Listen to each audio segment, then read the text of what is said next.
Olá, turma, boa tarde a todos. Espero que todos estejam bem. Desejo uma ótima quinta-feira a cada um de vocês. Agora iremos dar início à nossa aula de ciências, né? Hoje iremos abordar o conteúdo que se encontra na página 132 sobre as plantas. Iremos estudar sobre diversos tipos de plantas, as suas estruturas, né? Qualidades, né, das plantas, as suas funções, a grande importância da planta para o homem, né? Como, por exemplo, irei citar 3 exemplos. A cana-de-açúcar, pois ela é utilizada para a fabricação do etanol, né? Ela tem aí uma grande importância. A gabiroba é uma planta pouco conhecida, mas a sua utilidade, né, é para dores, né, vários tipos de dores, inclusive a dores de barriga ou diarreia. A casca dela é utilizada para no tratamento, né, no tratamento dessas dores, né.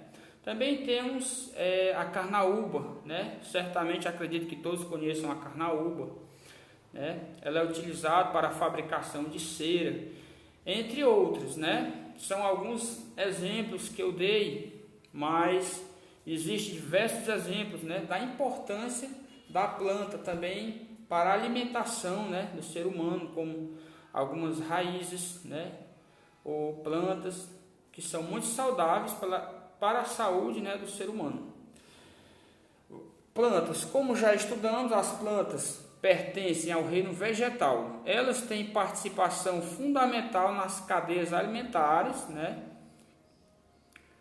pois muitos seres vivos as utilizavam como alimentos, né, fundamental. E são responsáveis por parte da produção do gás oxigênio utilizado para a respiração de muitos seres vivos. A partir de agora, vamos estudar alguns detalhes desse grupo de seres vivos, as plantas. Gente, eu peço para que vocês coloquem na página 132 agora, tá? O nosso estudo será da página 132 a 139, tá bom? Espero que todos estejam com os livros, né, em mãos para conhecerem o conteúdo da aula de hoje, tá bom? Partes das plantas. A raiz. A raiz é o órgão responsável, né, pela fixação do vegetal e pela absorção de água e sais minerais que se encontram no ambiente ao seu redor. Alguns vegetais possuem adaptações em suas raízes. O milho, por exemplo, tem um tipo de raiz aérea que oferece maior suporte para a sua fixação no solo, chamadas de raízes escoras. Outras raízes são capazes de armazenar nutrientes, chamadas de raízes tuberosas. Como exemplo, podemos citar a cenoura, a mandioca e a beterraba, né? O caule. O caule é o órgão vegetal que liga as raízes com as demais partes da planta. Ele tem 2 funções importantes: suporte e condução. Os caules podem ser aéreos, subterrâneos ou aquáticos, tá? Temos também sobre o tronco, as hastes, né? A gavinha, tubérculo, bulbo. Tudo isso, gente, né, está incluído no nosso estudo de hoje, tá? Vamos ver algumas características, né, da absorção e condução, como ocorre, né? A água é essencial a qualquer ser vivo, né? Para as espécies vegetais, além de ser importante para o transporte de sais e nutrientes, é necessário para a fotossíntese. A absorção de água e sais minerais ocorre normalmente pelas partes jovens das raízes, ou seja, as raízes mais novas, né? A água e os sais absorvidos pelas raízes constituem uma solução denominada seiva mineral, que será então distribuída para o corpo do vegetal. Condução: a seiva mineral e outros compostos produzidos pelas plantas são transportados por meio de vasos condutores chamados de xilema e floema. O xilema atua no transporte da seiva mineral, que foi absorvida pela raiz, para as demais partes da planta. O floema transporta os nutrientes resultantes do processo de fotossíntese para todas as células da planta. A parte da água absorvida pelas raízes é liberada para o ambiente na forma de vapor pelos estômatos, estruturas presentes no limbo das folhas e que também possibilitam a troca de gás oxigênio e gás carbônico da planta com o ambiente. Os estômatos possuem duas células que realizam a abertura e o fechamento, as chamadas células guardas. Além de estarem nas folhas, os estômatos também podem estar presentes em menor quantidade em outras partes da planta.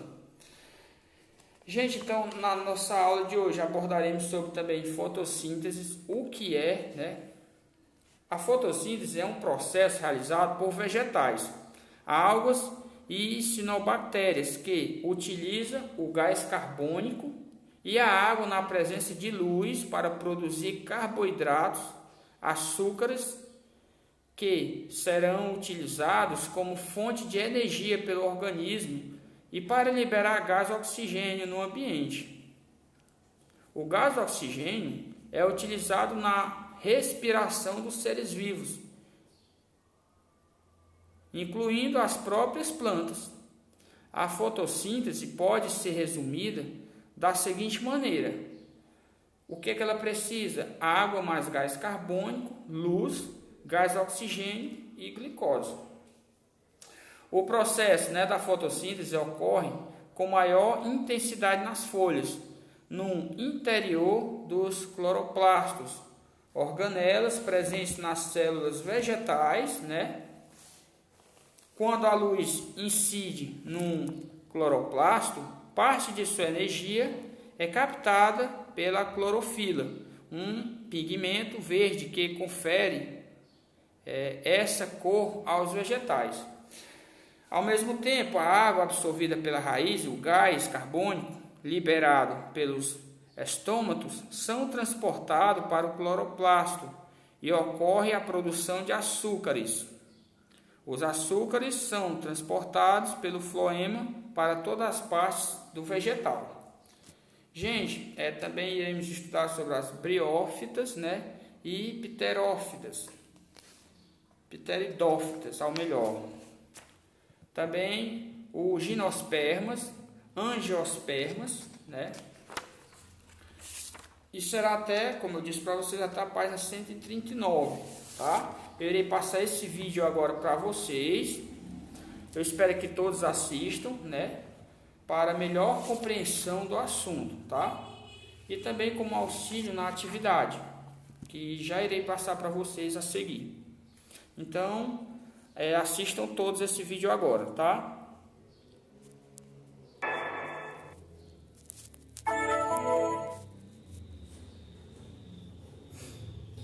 No processo de nutrição, as plantas produzem, consomem e transportam diferentes substâncias.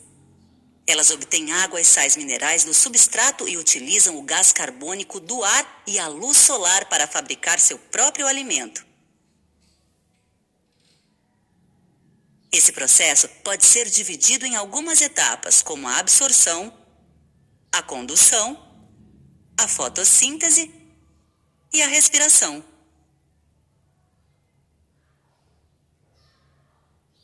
Na absorção, a raiz da planta retira do substrato principalmente água e sais minerais. A água e os sais minerais formam a seiva mineral, que nas plantas vasculares é conduzida por tubos muito finos, desde as raízes até as folhas. Dois mecanismos principais atuam na condução da seiva mineral: Um deles é a capilaridade, propriedade que os líquidos têm de subir por esses tubos muito finos que compõem o xilema. O outro mecanismo é a transpiração, por meio da qual a água em excesso é eliminada na forma de vapor, permitindo que a água presente nos tubos continue subindo. A água absorvida pelas raízes e conduzida pelo xilema é uma das substâncias que participam da fotossíntese. Nesse processo, a energia luminosa possibilita a combinação da água com o gás carbônico, originando a sacarose. A sacarose pode ser transformada em glicose, um açúcar simples que as células usam como fonte de energia. A glicose produzida na fotossíntese forma a seiva orgânica, que é distribuída por todas as partes das plantas pelos elementos condutores do floema. Além da glicose, na fotossíntese também ocorre a liberação de água e de gás oxigênio. A respiração também faz parte da nutrição das plantas, pois é por meio dela que a energia contida no açúcar produzido na fotossíntese pode ser utilizada. Nesse processo, a glicose entra em contato com o gás oxigênio, liberando energia que é utilizada nas funções vitais da planta, como o crescimento. Além da liberação de energia, na respiração também ocorre a formação de água e de gás carbônico.